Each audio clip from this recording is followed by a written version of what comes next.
ความเครียดความสร้างมันก็สิเศร้าอีบ่ไปปฏิบัติก็ได้มันคือเครียดหลายแท้ในหัวอกหัวใจเขาหน่อยจนหล่น3 โลกได้บ่แม่นหล่นโลกหนึ่งเครียดแห้งขน่อยก็เห็นเหตุมันแล้วว่าความเครียดนี่แหละมันพาให้ขน่อยป่วยโอ้ยเนาะคันบ่แม่นแม่พระแนะนำเฮาได้เข้ามาฝึกมาปฏิบัติธรรมนี่เฮาสิเศร้าบ่อาการทั้งหลายแล้วคำแนะนำแม่พระที่เพิ่นแนะนำความผิดของเฮาผิดกับผู้นี้เครียดนำผู้นั้นให้อภัยเขาจังซี่ที่ว่าแม่พระแนะนำนะแม่นไผสิมาแนะนำเฮาได้แบบนี้แล้วเฮาสิรู้ความผิดของเฮาบ่ถ้าว่าเฮาบ่มีการฝึกการปฏิบัติบ่เห็นตัวเองคักๆนี่แน่นอนว่าบ่เศร้าความเครียดความสร้างขน่อยก็ว่าบ่เศร้าขน่อยนั่งนิ่งจะมาเว้าประสบการณ์ที่ว่าได้เข้าฝึกปฏิบัติเดือนครึ่งเนาะขึ้นศาลาเดือนหนึ่งปิดวาจา15 มื้อขน่อยหั่นก่อนสิได้เข้าไปหั่นได้คำแนะนำจากแม่พระเพราะว่าขน่อยบ่สบายเนาะขน่อยบ่สบายหั่นตั้งแต่สงกรานต์มาฮอดณปัจจุบันนี้ก็6 เดือนที่อาการที่ขน่อยเป็นก็วินขน่อยไปกวดเบิ่งค่ะว่าไขมันสูงไตรกลีเซอไรด์ไขมันเลวมันเป็นหลายอย่างแล้วก็เจ็บแอวกินยาแล้วสิเศร้าก็บ่เศร้าจนได้ขอแนะนำนำแม่พระว่าให้ได้เข้าไปปฏิบัติขึ้นศาลาเดือนหนึ่งปิดวาจา15 มื้อผลที่ขน่อยได้รับหั่นน่ะอาการนั่นน่ะขน่อยก็เศร้าเบิดขาขน่อยบวมขน่อยก็เศร้าพอคันขน่อยบ่ได้คำแนะนำจากแม่พระหูขอพิษของตัวเองสำละโทษหูโทษของตัวเองนี่ขน่อยจะบ่เศร้าเด็ดขาดเนาะเวลาเฮาไปปฏิบัตินั่นผลมันงอกเงยงอกงามเปลี่ยนใจเปลี่ยนความทุกข์ความเครียดความสั่งของขน่อยออกจนเบิดขน่อยได้หัวใจใหม่ได้เป็นคนใหม่ขน่อยว่าอันอยากปฏิบัติให้ผู้เป็นครอบครัวปฏิบัติแนวใดขน่อยจะเบิดบาปเบิดกรรมก็เล่าแม่พระว่าให้อภัยเขาหลายๆให้อันอโหสิกรรมเขาแล้วก็ไปปฏิบัติเดือนครึ่งขน่อยว่าความเครียดความสร้างมันก็สิเศร้าอีบ่ไปปฏิบัติก็ได้มันคือเครียดหลายแท้ในหัวอกหัวใจขน่อยจนหล่น3 โลกได้บ่แม่นหล่นโลกหนึ่งเครียดแห้งขน่อยก็เห็นเหตุมันแล้วว่าความเครียดนี่แหละมันพาให้ขน่อยป่วยในการปฏิบัติของขน่อยเนี่ยนะขน่อยน่ะเวลามันสำคัญหลายจึงเห็นค่าของเวลาที่เฮาเข้าไปปฏิบัติมีความตั้งใจสูงเนาะจดจ่อในการฝึกการปฏิบัติเนี่ยขน่อยเอาใจใส่อยู่กับตัวเองเวลาขึ้นศาลาเนาะได้14 มื้อความมันเบากายเบาใจความที่ว่าเฮารู้สึกจดจ่อนับแต่กราบพี่นะแต่กี้ก็เคยกราบด้วยเนาะกราบ3 ครั้งขึ้นศาลาแต่เฮาบ่ฮู้บ่กำหนดบ่ฮู้ว่าเวลากราบโดยความระลึกรู้สึกมันรู้สึกดีแนวใดกราบลงเฮาก็ฮู้เทื่อที่1กราบขึ้นเทื่อที่2เฮาก็รู้สึกติดตามเบิดทุกการเคลื่อนไหวทุกการที่ว่าเฮาขึ้นศาลานะแต่ว่าบางครั้งมันก็ขาดอยู่แต่ว่าผลที่ได้รับก็คือว่าเวลาเฮาติดตามจดจ่อใส่อกใส่ใจแล้วมันจะเห็นผลไวเนาะแล้วสิ่งที่ขน่อยได้แท้ๆน่ะคือสวงปิดวาจาเนาะแต่ก่อนก็เห็นแต่ความหอนความหายของเจ้าของและคนอื่นนี่บ่เห็นแต่คนอื่นบ่เห็นตัวเองเพราะว่ามันความหอนความหายมันบังเบิดเวลาเฮาฝึกปฏิบัตินี่ความอยากนอนของขน่อยตะกี้นี่มันมีแต่ตันมันมีแต่อยากนอนว่าแต่ขึ้นศาลานี่โอ้ยความอยากนอนจักมันมาแต่ทางใดพอเฮาโยนความเครียดความแค้นความหายความหอนออกการปฏิบัติของขน่อยตั้งแต่ขึ้นศาลาปกติก็บ่อยากนอน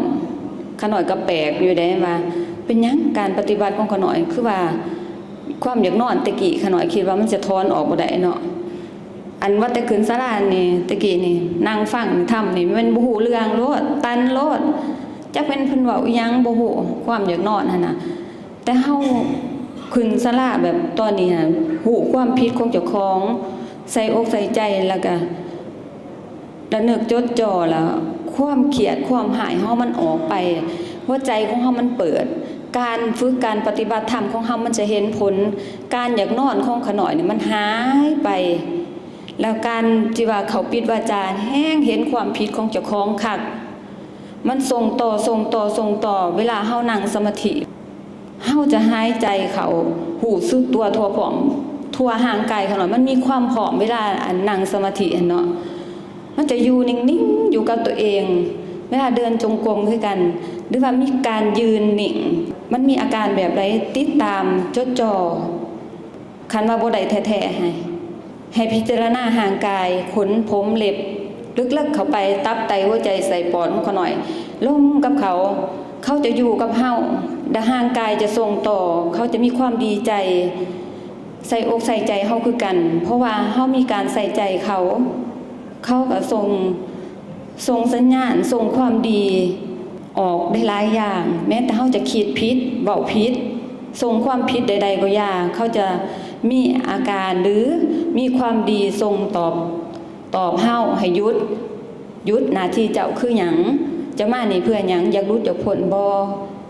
จะมีคำดีๆส่งให้เฮามันจะมีแต่ความดีแล้วก็มีการระลึกรู้สึกจดจ่ออยู่กับตัวเองหลายแล้วความรู้สึกของเขาหน่อยแบบมันได้ผลแบบเย็นเบากายเบาใจเวลาฝึกปฏิบัติธรรมมันก็จบไปเนาะ2 ชั่วโมงบื้อเดียวเนาะมันได้หัวใจแบบหัวใจเบาพอเขาหน่อยฝึกจบแล้วโอ้ยเนาะคันบ่แม่นแม่พระแนะนำเฮาได้เข้ามาฝึกมาปฏิบัติธรรมนี่เฮาสิเศร้าบ่อาการทั้งหลายแล้วคำแนะนำแม่พระที่เพิ่นแนะนำความผิดของเฮาผิดกับผู้นี้เขียดนำผู้นั้นให้อภัยเขาจังซี่ที่ว่าแม่พระแนะนำนะแม่นไผสิมาแนะนำเฮาได้แบบนี้แล้วเฮาสิฮู้ความผิดของเฮาบ่ถ้าว่าเฮาบ่มีการฝึกการปฏิบัติบ่เห็นตัวเองคักๆนี่แน่นอนว่าบ่เศร้าความเครียดความสั่งขน่อยก็ว่าบ่เศร้ามันก็ตะเงิดเนาะว่าความเครียดระดับนี้นะมันจะโยนออกโยนทิ่มได้แบบใดขน่อยก็ยังงงแต่พอเฮาฝึกไปได้ความยินดีความเย็นเข้าไปทางในน่ะสิ่งที่ว่าอยู่ทั้งในเฮาธรรมศาสตร์บอกด้วยว่าญาณของเฮาที่ว่าแจ้งแล้วนะจะส่งต่อออกมามีแต่ความดีเจ้าอยากรู้อยากพ้นบ่เจ้าอยากกลับมาเวียนว่ายตายเกิดบ่เราจะส่งต่อมีแต่คำดีๆและความเมตตาเฮาก็เกิดขึ้นความให้อภัยมันก็เกิดขึ้นสิ่งที่ขน้อยได้หัวใจใหม่ได้หัวใจดีเกิดขึ้นแล้วได้มีแต่ความเมตตาพอเห็นหน้าเราออกมานะหัวใจขน้อยสั่นคิดว่าสิบ่ให้อภัยเรามันแนมเห็นแล้วมันให้อภัยเราได้โดยที่บ่คิดมาก่อนว่าจะให้ได้แบบนี้นะขน้อยก็ได้แบบนี้เนาะขน้อยก็ขอพระคุณนะแม่พระเมตตาอย่างยิ่งอย่างสูงสุดที่ขน้อยได้หัวใจใหม่ได้ความดีได้ความเย็นได้สุขภาพที่ว่าแข็งแรงขึ้นทั้งที่ความเจ็บความป่วยของขน้อยระดับนี้นะมันต้องไปนอนโรงหมอต้องได้กินยาถึงจะเศร้าเนาะแต่การเอาแต่การฝึกการปฏิบัตินี่ขน้อยเศร้าจนเบิดทั้งที่หัวขน้อยนี่มันปวดจนสิระเบิดแอวขน้อยก็จนสิขาดขาขน้อยก็บวมคือขาสางนี่นะทั้งหมดที่อาการแบบนี้จบปฏิบัติธรรมจบแล้วผู้ดีจบหลักสูตรเลยขอพระคุณเด้อแม่พระขอพระคุณอย่างยิ่งอย่างสูงสุดสาธุขอให้เป็นบุญเป็นกุศลทั้งเบิดทุกฐานทุกตนทุกคนเด้อ